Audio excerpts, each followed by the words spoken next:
शुरुआत करते हैं आज के एपिसोड की। आज के एपिसोड का पहला प्रश्न है, दादा साहेब फाल्के पुरस्कार के संदर्भ में निम्नलिखित कथनों पर विचार कीजिए। कथन है कि इस पुरस्कार को वर्ष 1969 में प्रारंभ किया गया था और कथन 2 है, इसके तहत पहला पुरस्कार अभिनेत्री देविका रानी को दिया गया था।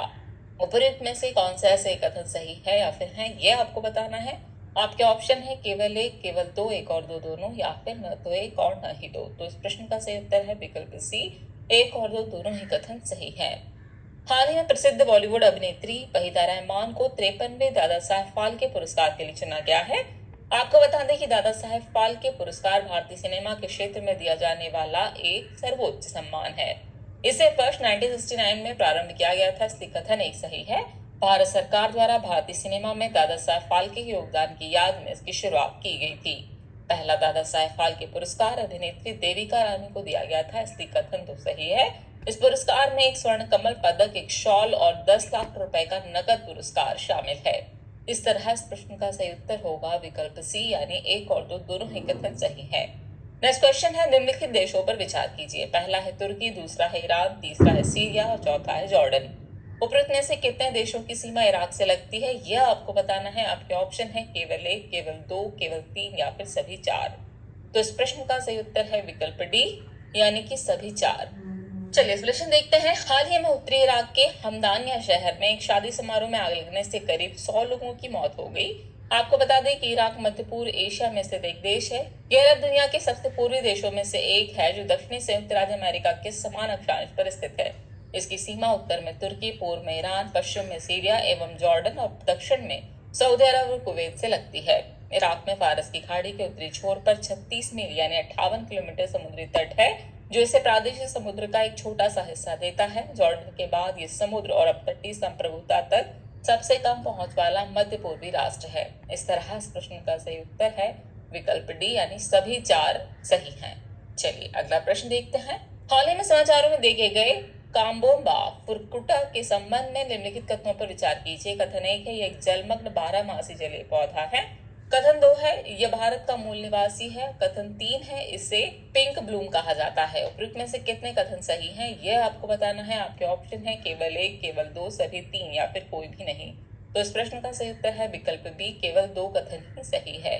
केरल का एक महत्वपूर्ण रामसर स्थल कोले वेटलैंड्स एक विदेशी आक्रामक प्रजाति कोबम्बा फुरकुटा के खतरे का सामना कर रही है। बता दें कि काबोम्बा फुरकुटा जलीय पौधे की एक प्रजाति है।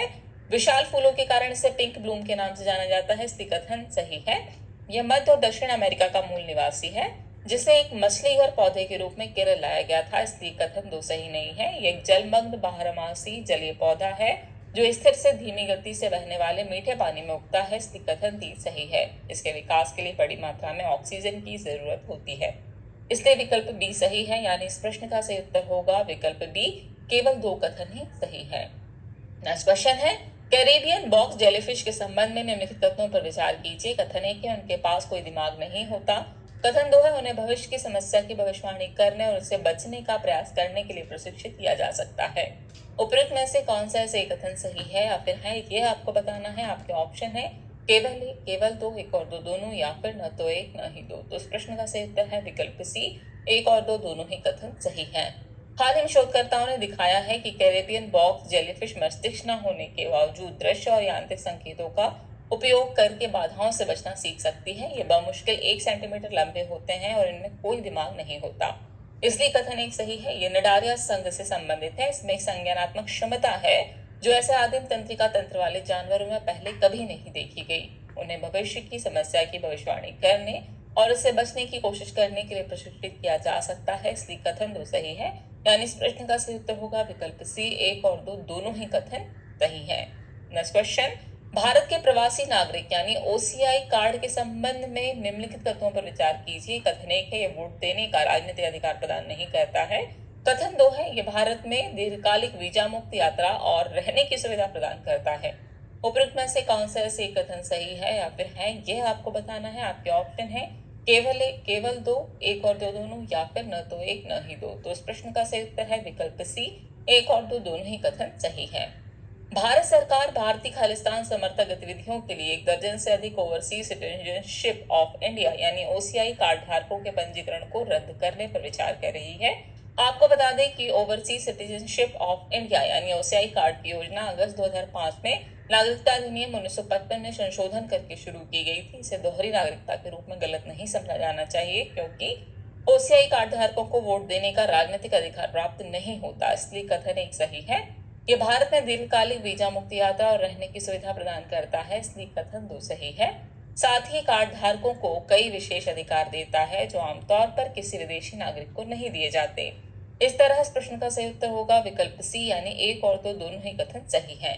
अगला प्रश्न है, परमाणु हथियारों के पूर्ण उन्मूलन के लिए अंतर्राष्ट्रीय दिवस के संबंध में निम्नलिखित कथनों में से कौन सा सही नहीं है। आपके ऑप्शन है, यह 1946 में परमाणु ऊर्जा आयोग की स्थापना का स्मरण कराता है। यह दिन हर साल 26 सितंबर को मनाया जाता है।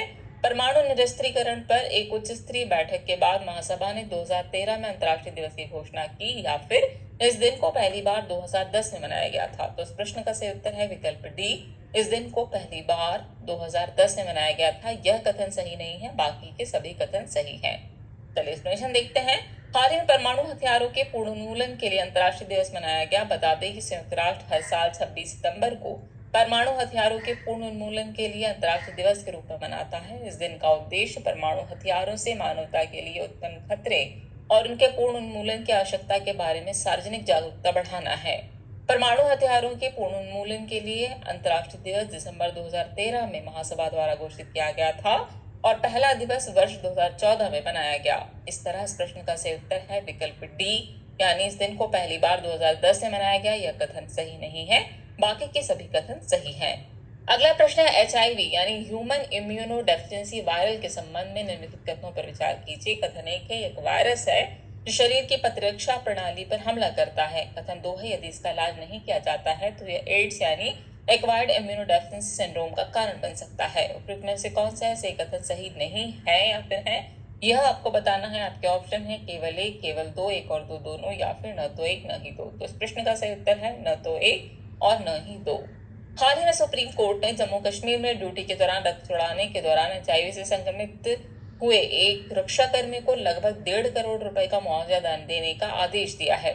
बता दें कि HIV यानी ह्यूमन इम्यूनो डेफिशिएंसी वायरस एक वायरस है जो शरीर की प्रतिरक्षा प्रणाली पर हमला करता है, इसलिए कथन 1 सही है। यदि HIV का इलाज नहीं किया जाता है तो यह एड्स यानी एक्वायर्ड इम्यूनो डेफिशिएंसी सिंड्रोम का कारण बन सकता है, इसलिए कथन 2 सही है। फिलहाल इसका कोई प्रभावी इलाज नहीं है, क्योंकि एक बार जब लोगों को HIV हो जाता है तो उन्हें यह जीवन भर के लिए बना रहता है। इस तरह इस प्रश्न का सही उत्तर है विकल्प डी, न तो 1 और न ही 2। चलिए अगला प्रश्न देखें। हाल ही में चर्चा में रहा भारतीय प्राणी सर्वेक्षण यानी ZSI किस मंत्रालय के अधीन कार्य करता है। आपके ऑप्शन है पृथ्वी विज्ञान मंत्रालय, पर्यावरण मंत्रालय, विज्ञान एवं प्रौद्योगिकी मंत्रालय, या फिर इनमें से कोई नहीं। तो इस प्रश्न का सही उत्तर है विकल्प बी, पर्यावरण मंत्रालय।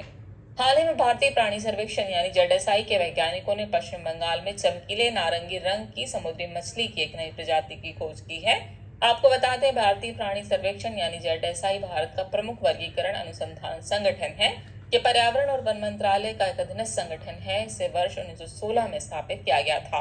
ये देश की असाधारण समृद्ध जैव विविधता पर ज्ञान की उन्नति हेतु अग्रणी संसाधनों के सर्वेक्षण और अन्वेषण के लिए एक राष्ट्रीय केंद्र है। इसका मुख्यालय कोलकाता में है और 16 क्षेत्रीय स्टेशन देश के विभिन्न भौगोलिक स्थानों पर स्थित हैं।